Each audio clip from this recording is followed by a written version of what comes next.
આ તરફ સાબરકાંઠામાં પૂર્વ સાંસદને રીલ્સની ઘેલછા લાગી છે। જીવને જોખમમાં મૂકી અને દીપકસિંહ રાઠોડે રીલ્સ બનાવી।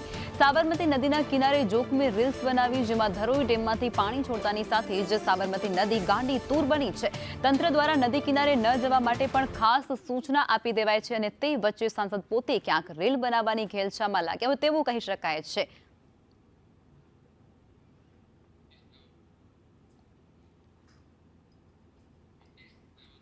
संवाददाता हितेश जोड़ाई चुक्या है। વધુ વિગતો આ મુદ્દાને લઈને આપશે હિતેશ।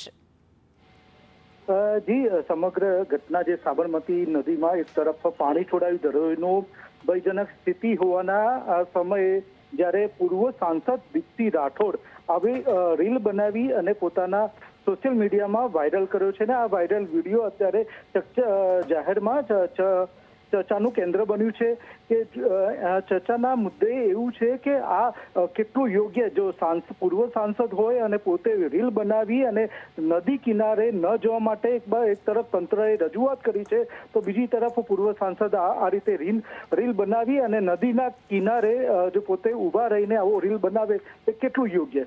જી હિતેશ, આભાર।